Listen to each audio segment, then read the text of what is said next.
Good. How you doing? That's wonderful. Michelle, how you doing? Huh? So quit bragging. I'm good, she says. Oh, you.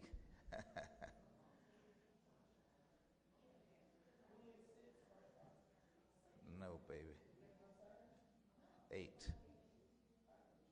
Ask Cliff. Cliff always knows. Cliff always knows.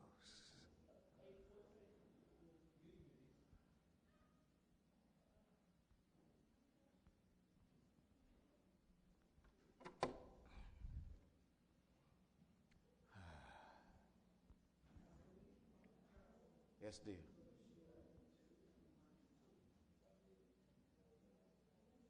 Oh, that's good. Thank you. Yeah. Thank you. Let us pray. Eternal God, we've gathered once again in your house and in your name to consider your word. Your word is a lamp for our feet and a light for our path. And we are grateful to you for your word. Your word is food for our souls and encouragement and strength. We ask you to reveal yourself to us through your word as you have promised. Even so, you've said where 2 or 3 gather in your name, you'd be in the midst, and we thank you for your presence. Now speak to us that we might know that in all these ways we might become your more faithful servants. In Jesus' name, amen. All right, Cliff, chapter 8, what verse? 14. I'm trying to let Cliff show off for Michelle. So.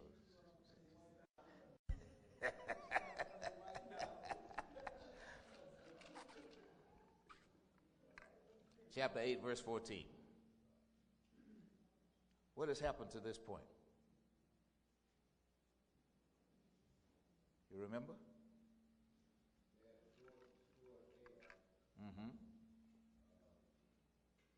Well, they haven't really destroyed it yet, have they?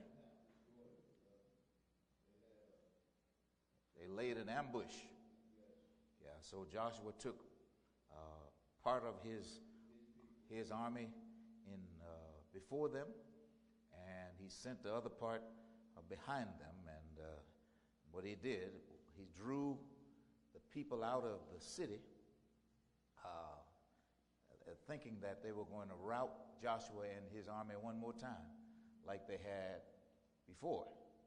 But instead, they fell into a trap and got caught between half the army in front of them and the other half of the army behind them. And that's where we're coming into this story now. When the king of Ai saw this, he and all the men of the city hurried out early in the morning to meet Israel in battle at a certain place overlooking the Arabah. But he did not know that an ambush had been set against him behind the city. So Joshua and all Israel let themselves be driven back before them, and they fled toward the wilderness. All the men of Ai were called to pursue them, and they pursued Joshua and were lured away from the city. And not a man remained in Ai or Bethel who did not go after Israel. They left the city open and went in pursuit of Israel. And then the Lord said to Joshua, "Hold out toward Ai the javelin that is in your hand, for into your hand I will deliver the city." And so Joshua held out toward the city the javelin that was in his hand. And as soon as he did this, the men in the ambush rose quickly from their position and rushed forward. They entered the city and captured it and quickly set it on fire. The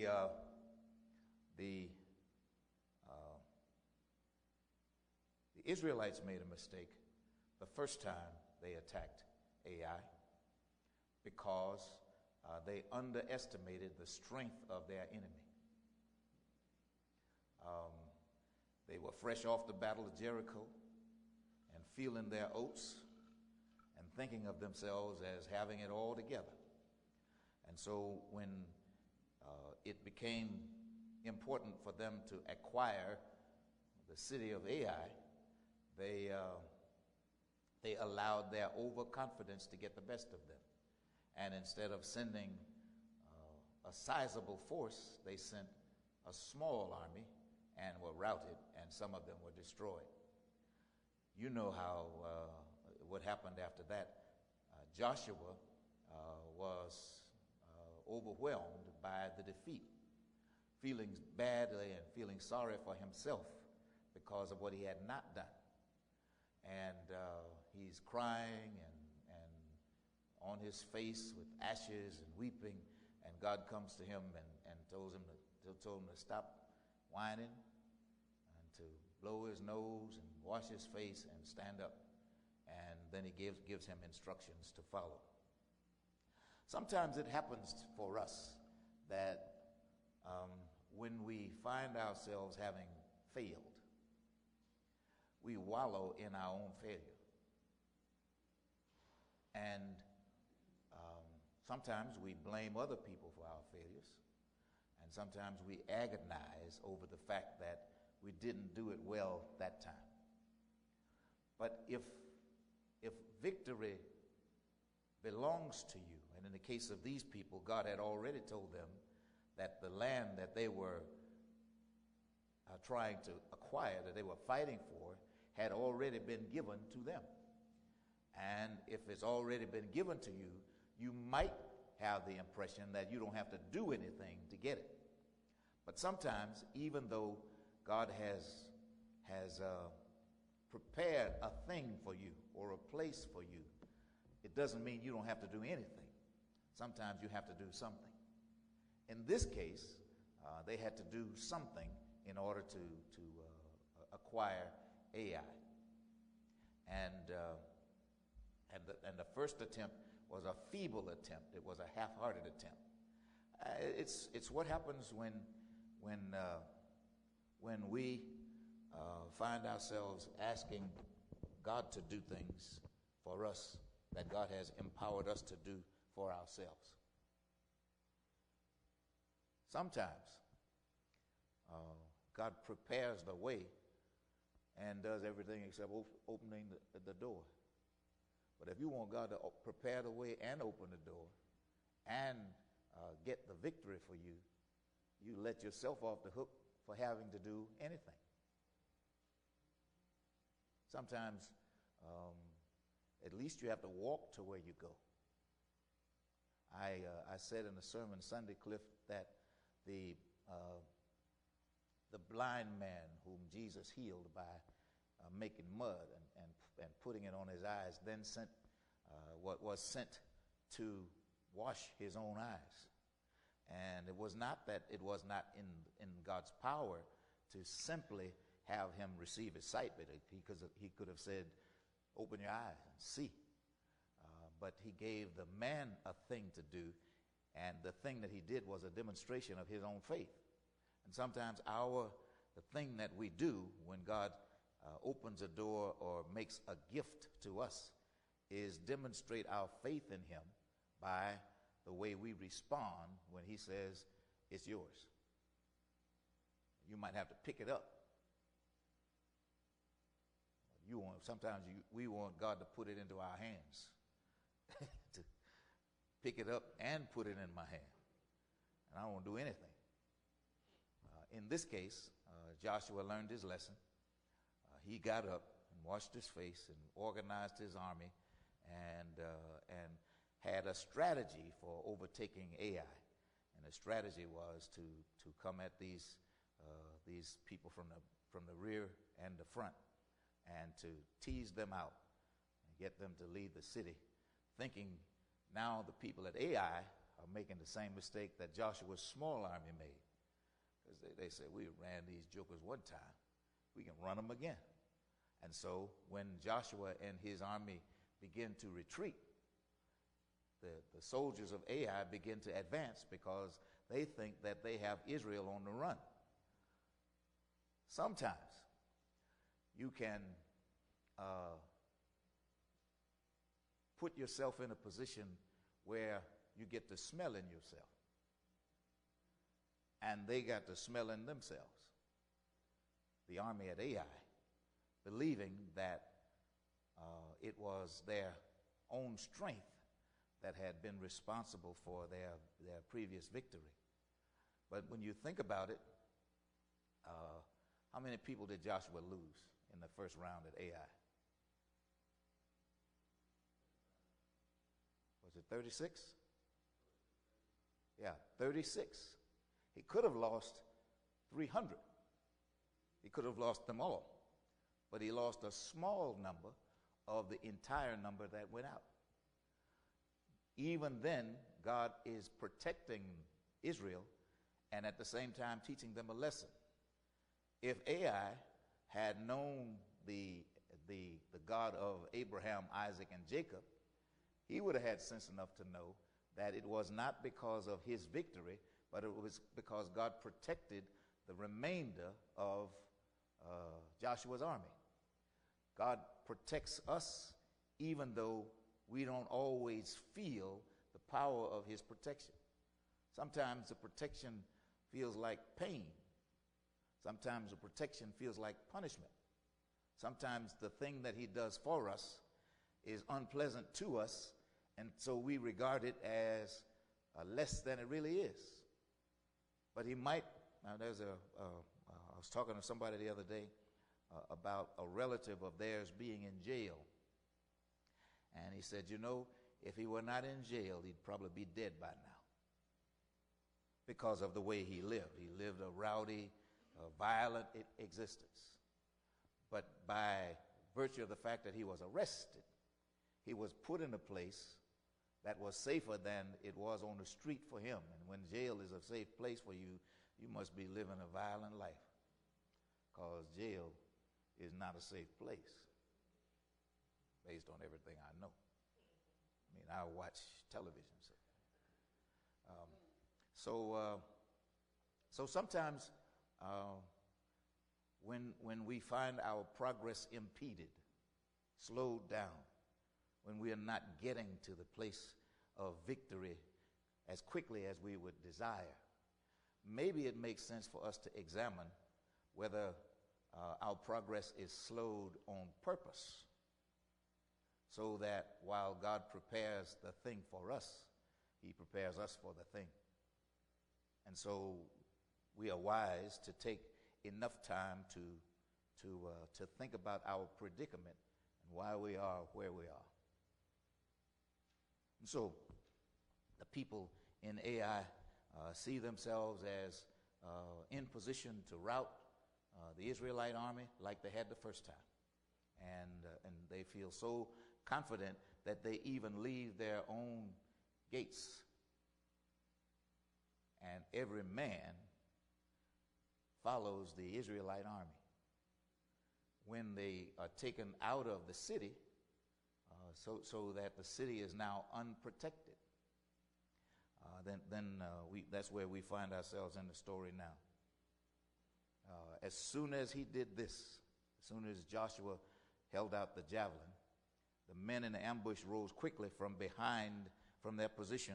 They were behind the city and rushed forward, and they entered the city and captured it and quickly set it on fire. And the men of Ai looked back to see this and saw the smoke of the city rising into the sky, but they had no chance to escape in any direction. By now they are surrounded. Joshua's army is before them, Joshua's army is behind them, and there's no place for them to go. The Israelites who had been fleeing toward the wilderness had turned back against their pursuers. Sometimes, and I don't recommend doing this on purpose, but when you find yourself running from the devil, I wouldn't run from the devil trying to trick him. But about the time you decide to stop running from the devil, then turn around and face the devil, you have a good chance of being victorious. But if you're going to just keep running, and that's all you're going to do is run, so when do you stop running? And it's not always a matter of fleeing some violent act, some hostile action. Sometimes it's a matter of finding it in ourselves to resist some temptation or some attack on our possessions or positions. But you got to fight for what God has blessed you to have and to hold if you want to keep it. And if you don't care, then you can just run and take no responsibility for defending the thing that God has placed in your care. And so the Israelites laid this trap, according to the instructions that Joshua received from God. And when they had drawn the men of Ai out of the city, they turned, and so they were coming at the men of Ai from both directions. Those in the ambush also came out of the city against them, so that they were caught in the middle with Israelites on both sides. Israel cut them down, leaving them neither survivors nor fugitives. But they took the king of Ai alive and brought him to Joshua. And when Israel had finished killing all the men of Ai in the fields and in the wilderness where they had chased them, and when every one of them had been put to the sword, all the Israelites returned to Ai and killed those who were in it. Here we find ourselves once again confronted by that question about the level of destruction that God allowed to take place. And a few weeks ago we were talking about the justice and the judgment of a God who would have everybody who was there killed. And once again it happens. And it happens when people are disobedient, and when the lives that they have lived come under the judgment of God. The judgment of God can be hard to take, but when is it not fair? When is God when is it not okay for God to exercise judgment? It's always okay for God to exercise judgment.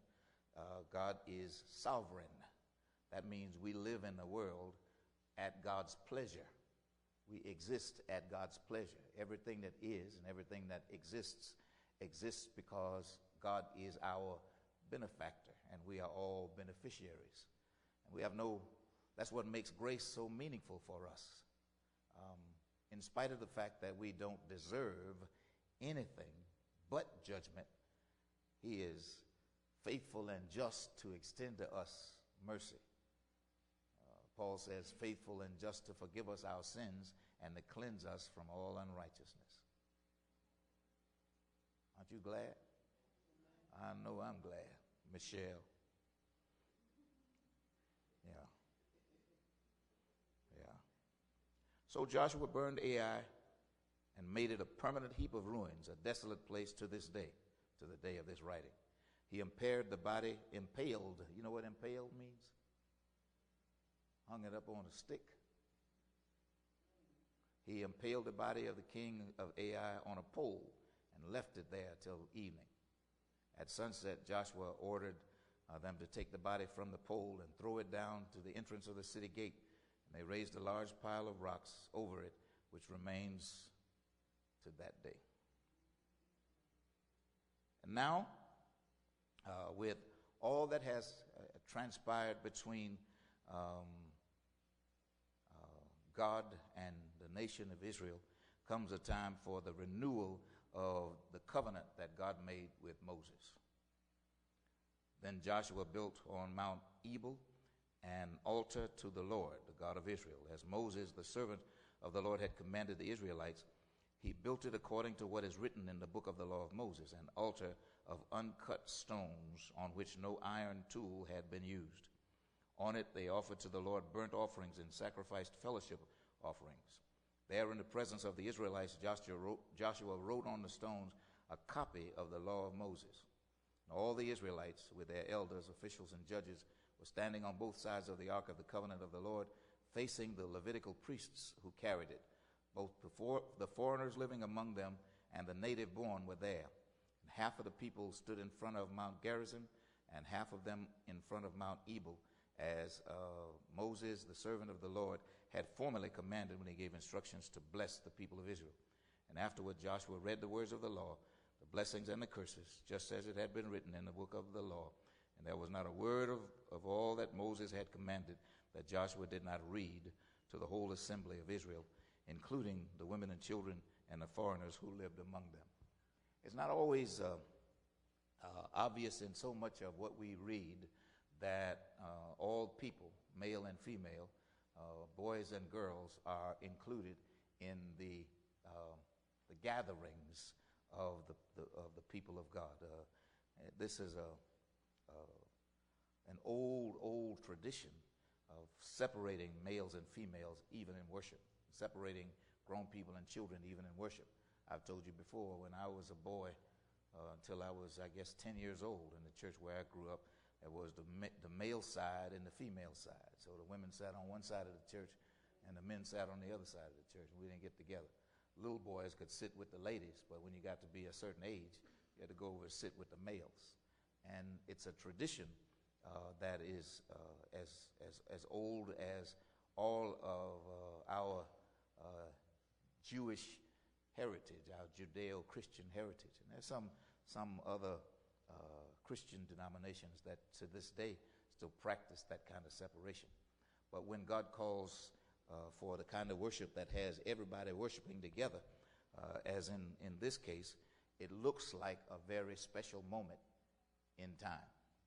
A special moment when he calls not only the males, not only the females. Remember, when the temple was designed, there was a separation, the court of the Gentiles, a place beyond which no non-Jew could pass. And then there was another place beyond which no non-male could pass, a place for the Gentiles, a place for the women, and a place for the men. But in this instance, everybody had a chance to hear the law read, so that everybody had a sense of responsibility for the law. If you haven't been told, you might not feel like you're responsible. If you don't know, you might feel like it's all right for you not to do. But here is a case where the law is clearly extended to everybody who was in the assembly. So he did not read to the whole assembly of Israel, including the women and children and the foreigners who lived among them.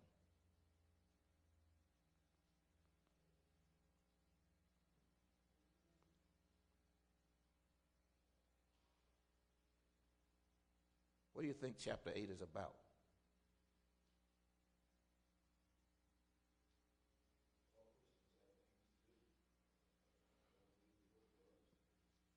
All Christians have what? Things to do. And what else did you say, Ron?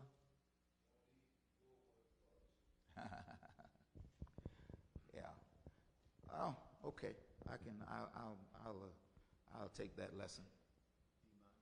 Huh? Well, I don't know. If that's what it says to you, that's what it says to you. I think there's some other things in chapter 8, though. Well, the things that we should do, God gives us gifts to use them for Him. I think that's there. In the first place, Joshua had been overconfident. Where does pride go? Before the fall. Yeah. So if you get to the place in your experience where you begin to think more of yourself than you should, why is it that Gideon didn't have a larger army?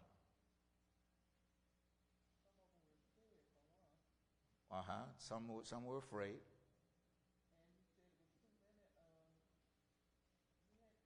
Hand her that microphone around. He had too many people. Okay, so what? He had too many originally, and then when the Lord said, "Those that are scared, send them home," and the other ones that remained, they had a different mindset. So sometimes you can have too many. Why couldn't God use 30,000? Too many different opinions or ways? He said to Gideon, if you recall, if I let you go Okay, with you'll think 30,000, you'll think it was you. Yes, because you had all those men. Yeah. Yeah, because your army was so big. You'll think that it was your superiority rather than a gift from God. Yes. And the same in the same way, Joshua's original army, he attacked Ai with a big company, like 300 men, as opposed to he had 30,000 that he could have sent. He could have sent a division, a heavy division, but he sent a company.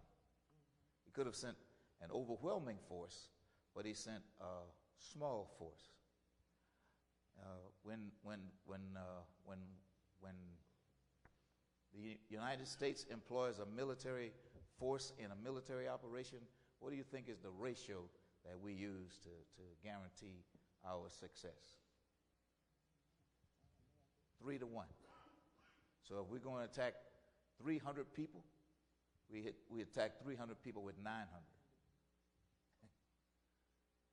And it's doctrine, because we think that the battle is ours. But so that Joshua's army would put their stock in God, the second time they attacked the city of Ai, Joshua went to God and got instructions to attack Ai like he got instructions to attack Jericho. You can make the mistake of thinking how smart you are because you're so smart and so strong that you can do what you try to do without him. But it'll be much easier for you to do what you try to do with him. And if you ask him for instructions about how you might go about whatever it is you try to do.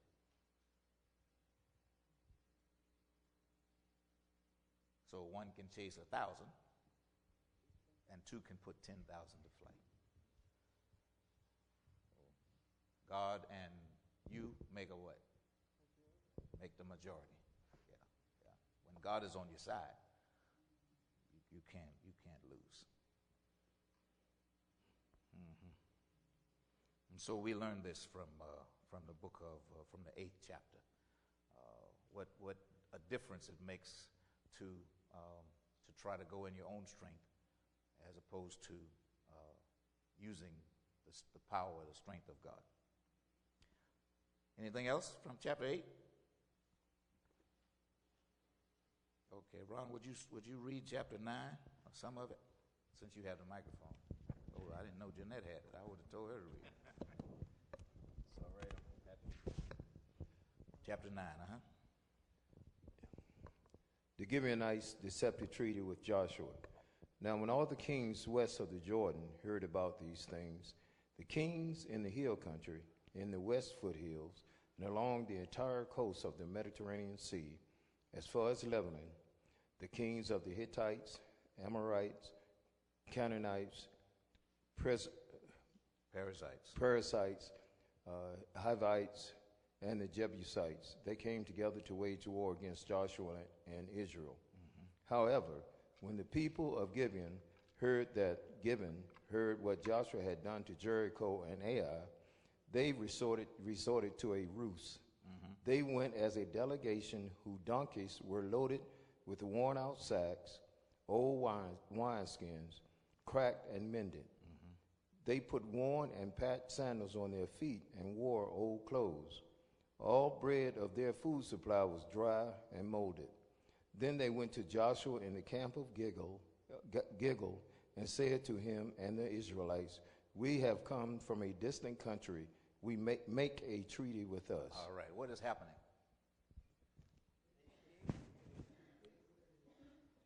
They got a plan. Yeah. Joshua's first attack at Jericho, you imagine the news getting around that they walked and played music, and then they shouted, and the walls came down. And then they went to Ai, and Joshua. This looks like another strategy. Ai, they went into the city and drew the army of the Ai out of the city. They left their own homes and snuck in behind them and caught them in a bind. So the news of this has gotten out. And so the next time there's an opportunity for them to engage in warfare, their enemies have heard. So what does the enemy do when he gets you figured out? He comes up with a plan. He comes up with strategy of his own. God's people aren't the only ones with strategy. The devil's people have strategy. They are strategic also. And so if your enemy believes that you are crafty, then he'll attempt to be more crafty than you. And so they develop this ruse, this trick. So they put on old clothes and raggedy shoes and came to Joshua and said, let's be friends. How many know the devil don't want to be your friend? But he'll pretend that he wants to be your friend. Remember that song I sang last year sometime, Don't Let the Devil Ride? If you let him ride, he'll try to drive. Yeah. yeah. And so that's what he wants to do. He wants to let you, he wants to get in your car. So if he can get in your car, he can persuade you to go where he wants you to go. So it seems innocent enough. Just, can you give me a ride to the next block? And you kind and generous and Christian, and you know all that stuff about your coat and your cloak and turning the other cheek. So he comes and asking you for a ride, and you say, sure. But sometimes it's a ruse. Sometimes it's a trick. Sometimes it's an effort to get the upper hand on you so as to take advantage of you. And that's what these people have done. Not just the Hittites or the Amorites or the Canaanites or the Perizzites or the Hivites or the Jebusites. They all came together. Sometimes your haters get together and gang up on you. And so these people decided that Joshua's army was formidable. It was big and couldn't be taken easily. You know, at one point in this book we read where Joshua was talking about 30,000 people, soldiers. That's a big army in any century. And so they formed a union, like all the small Baltic states that formed the once formidable Soviet Union until they were it fell apart in what was it, the 80s or 90s. So these people from these different places formed a union to fight Joshua, and they heard about what Joshua and his army had been able to do, so they decided they're going to try to trick him. Huh? Yeah. Gracie says the trick of the enemy. So they pretended to be impotent. They pretended to be weak. They pretended to be tired. They pretended to have come from a long way. And said, we came to be your friend. Let's make a treaty. So the Israelites said to the Hivites, but perhaps you live near. So how can we make a treaty with you? We are your servants, they said to Joshua. But Joshua asked, who are you and where do you come from? Joshua said, man, don't try to play me like that. They answered, your servants have come from a very distant country because of the fame of the Lord your God. You're right, okay. For we have heard reports of him, all that he did in Egypt and all that he did to the two kings of the Amorites and, of east of the Jordan, Sihon, king of Heshbon, and Og, king of Bashan, who reigned in Ashtaroth. And our elders and all those living in our country said to us, take provisions for your journey, go and meet them, and say to them, we are your servants, make a treaty with us. So now we have the devil getting a really intricate story. It sounds plausible. Huh? Yeah, well, we call it alternative truths. Yeah, they're making this up. And when they add the additional detail, it makes it seem more believable. It's like that night when you came home later than you should have come home. And your answer could have been, I'm late and I'm glad I'm home. But instead of saying I'm late, I'm glad I came home, you say, well, what had happened was. And then you make this long story. And the more you talk, the more trouble you in. Because you find yourself trying to justify the thing that you have done. So they try to justify their intentions and wrap it up in detail. And it sounds more believable even though Joshua is skeptical. Joshua demonstrates a discerning mind. Discernment is a gift from God. It's the ability to identify error when you see it or hear it. You know, you ever try to lie to your mama? Your mama somehow always knows. She can see through it. It's like she can smell it or something. And when and maybe that's the gift of discernment that God gives mothers. But God also gives the gift of discernment to us, so that if we pay attention to the things we see and the things we hear, often the truth will reveal itself, and a lie will reveal itself. What are you thinking, Reverend? I see that thought on your face. Hand her a microphone so she can think out loud. You're not going to think out loud? All right. Now all these married women are thinking about the times when they've gone through this and they have used the gift of discernment with their spouses and figured out the longer the answer, you protest a little bit too much. And our elders and all those living in our country said to us, take provisions of your country, go and meet them, the Israelites, and say to them, we are your servants, make a treaty with us. This bread of ours was warm when we packed it at home on the day we left to come to you. But now see how dry and moldy it is? And these wineskins that we filled were new. But see how cracked they are? And our clothes and sandals are worn out by the very long journey, all a part of a great deception. A great deception. There was not very long ago on television a report about a man who made his living begging. Did you see that?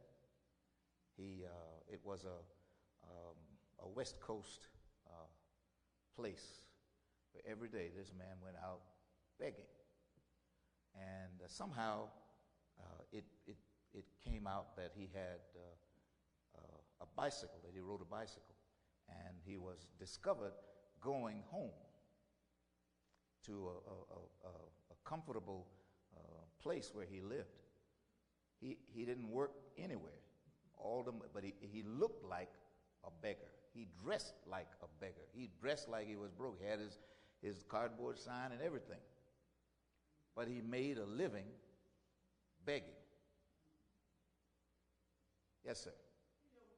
No. It's a funny thing you mentioned that, because that Virginia Beach, they had spotted a man. Uh-huh. Going Uh-huh.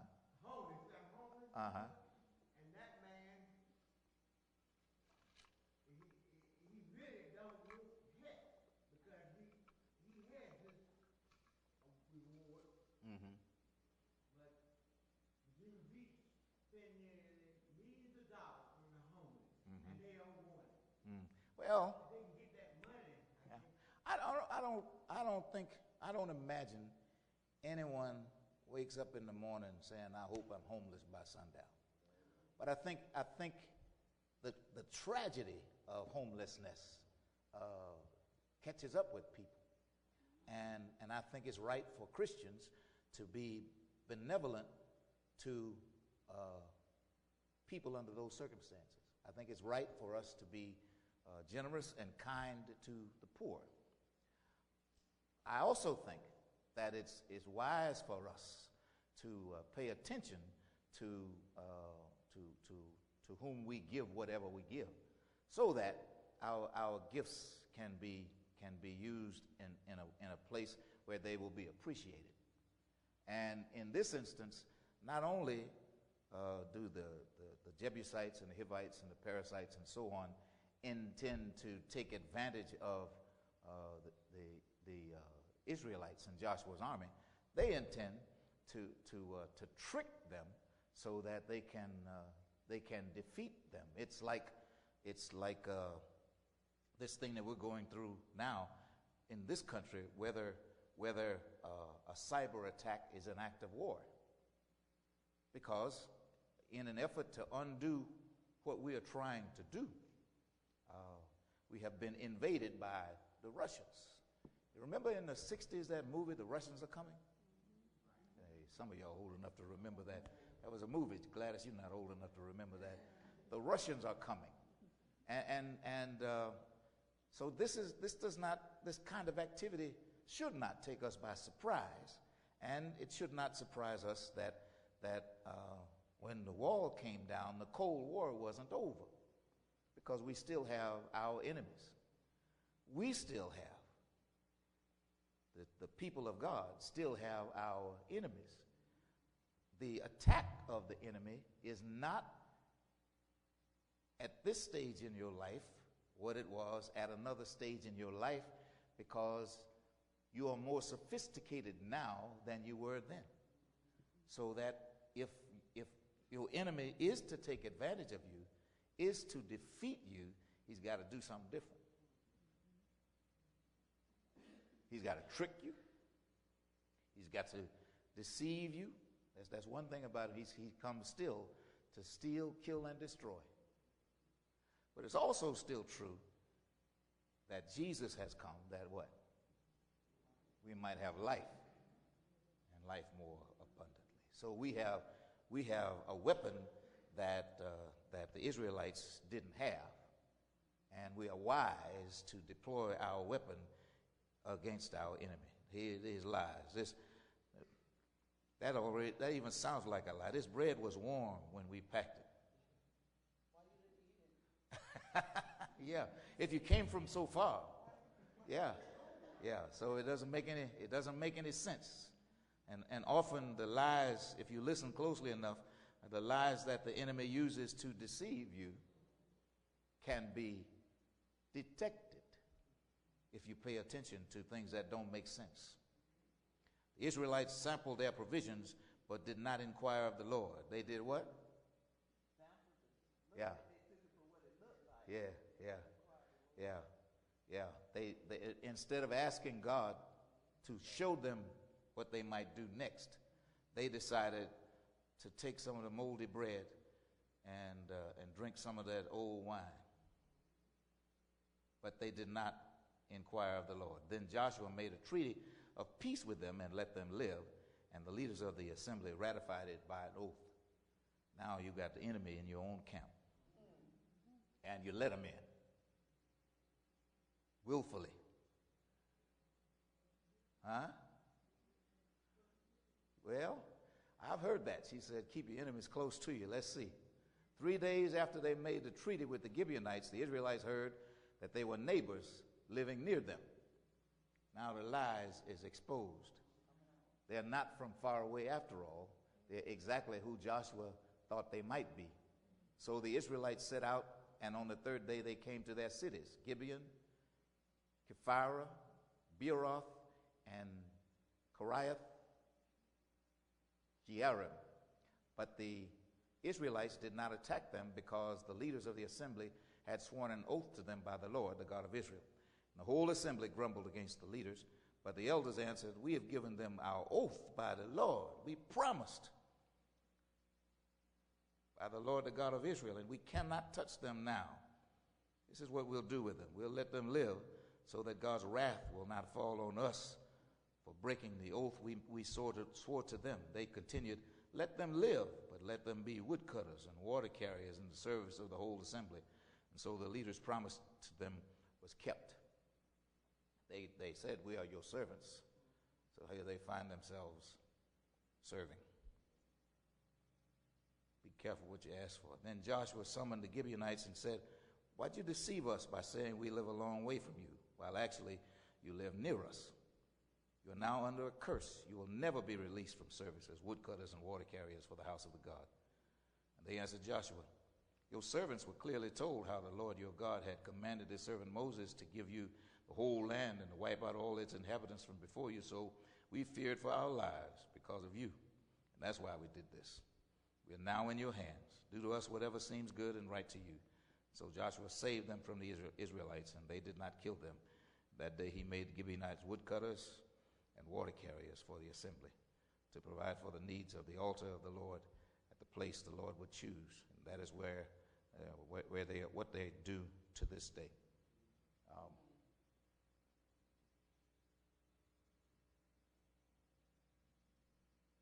What do you find in this chapter, chapter 9?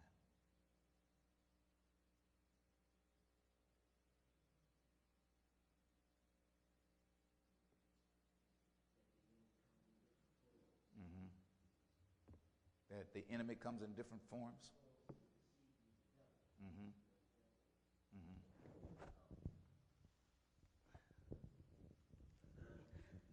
That the devil will come to destroy you. Like you said, that not only God's people are strategic or knowledgeable, but the devil peoples are as well. But God gives us discernment to see those who come in sheep clothing.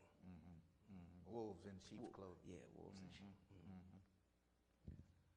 What happens to the enemy in this case? And what happened? Huh? Say it again. Yeah, they became servants. They became servants. Yeah, I think they began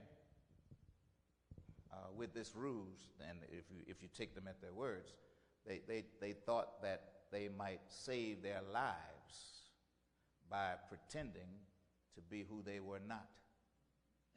And because of God's faithfulness and the faithfulness of the Israelites, they did save their lives.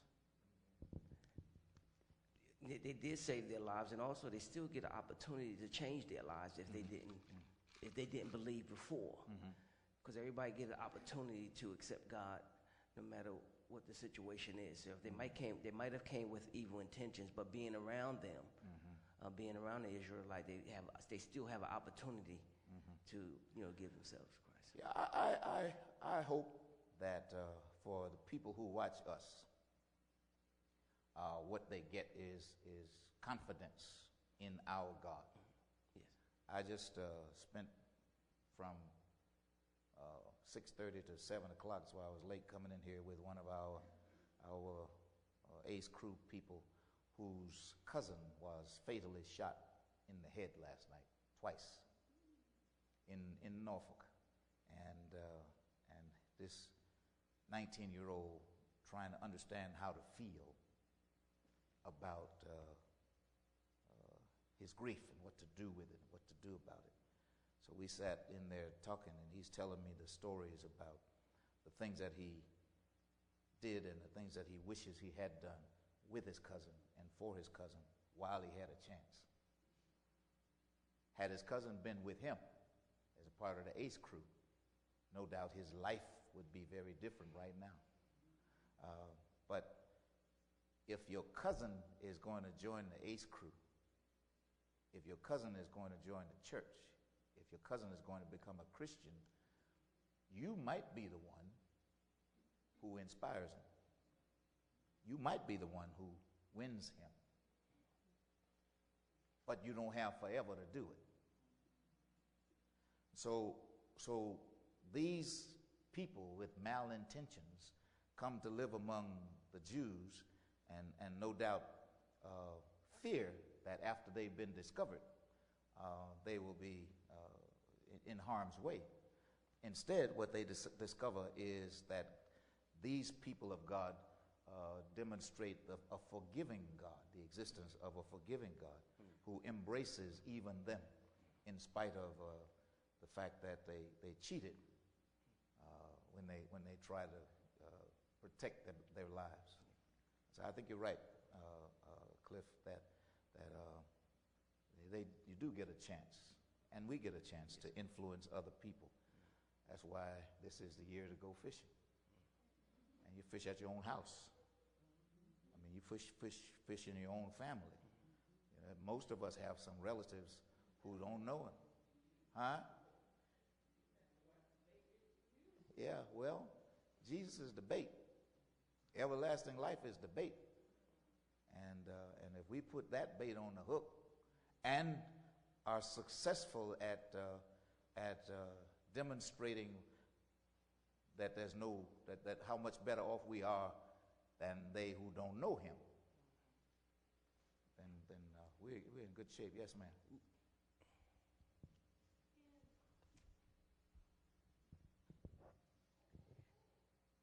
When you look closely at everybody, the Israelites, because of the fear that their God that had betrayed in the community, we have to be really, like Brother Cliff said, we have to discern the spirit because they got tricked. And when we walk with the Lord, people will try to trick us. And if we don't discern that trick of the enemy, we will get caught up in whatever trap. And those people, they ended up, okay, this is what's going to be happening. Y'all going to be slaves and y'all going to be all this. But at the end of the day, it's on us because we didn't discern the trick. I think you're right about that. I think also you ought to acknowledge the fact that Joshua didn't believe them right away. Joshua questioned, he challenged them when they said they came from far away. For some reason, he didn't believe it. But ultimately, in consultation with other leaders, they accept their new friends and make a treaty with them and promise not to kill them. They know that about the covenant that Joshua enjoyed, that the promised land was going to be given to the Israelites, and they had instructions to kill everybody who was there. Well, when these people got the word, they were interested in saving themselves. And so they did what they thought would work by lying. So the Israelites said, we heard about y'all. We want to make a treaty with you. We came from far away. Heard about your God, what your God is able to do. We came from far away to be your friends. And as it turns out, they lied about coming from far away, but they did become their friends, and they were not destroyed. So I don't know what we can learn from that. So don't you feel, or do you feel, usually I believe that the Spirit speaks first. That the Spirit what? Speaks first to us. He spoke to Joshua. Joshua had that feeling. Okay. So usually I believe that, and we'll say, oh, I wish I had done what had come to me first. And we don't. And we go with our second thought. And we kick ourselves because we find ourselves in this situation. So if the Spirit speaks first, what I'm walking away from this is learning how to go with that first voice. Or learning how to go with what the Spirit says. Yes. Because I'm not convinced that the Spirit always speaks first. I'm convinced that the Spirit speaks truth. Because, but not that.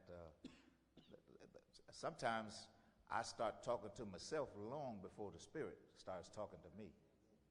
And when I start listening to me, and I make up my mind that when I hear this next voice, I say, I already been there. I already settled that. And it's me listening to myself as opposed to listening to God. In this instance, the Israelites are rewarded for their faithfulness because they made a covenant, made a treaty in God's name with these people who had been, would have been their enemy, would have been killed by them.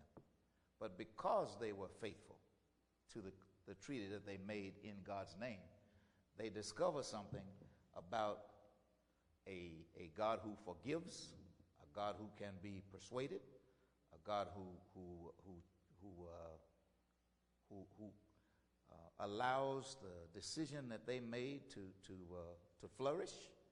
So they could have said, when they found out that these people were not who they said they were, or didn't come from where they said they came from, we're going to kill them now. But they said, but because we said we wouldn't kill them, we're not going to kill them. But they'll be second-class citizens. They'll be woodcutters and water carriers. They'll be servants to us. Yes, ma'am. The thing that they didn't inquire of the Lord upon themselves, they took it upon themselves because it started out, that's where it said the Israelites sampled their provisions but did not inquire of the Lord. Right. So I found it interesting too that when it came down to it, they were honorable in the end because they went on and made the pledge and made the oath. And so they didn't go back on, going on and killing them. Right. Because I see God keeping his covenant with us. And so now they're saying, there's no way we done already made a mess because we didn't go to God the first time. So let's not venture out further going back on what we said we would do. Right. Yeah. We say all the time, he's no shorter than his word. If he said it, he'll do it. And they said it, they gave God's self as the pledge, the promise. And they made the covenant with their enemies in God's name. And because they were faithful, God blessed both them and their former enemies. And so now they have a treaty with their neighbors that they didn't have before. Cliff said amen. Where's Michelle?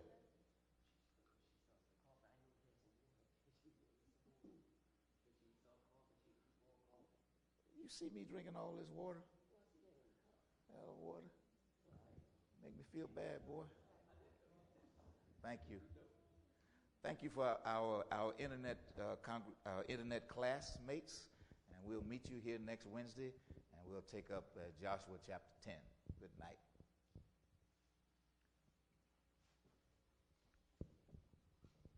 I do that because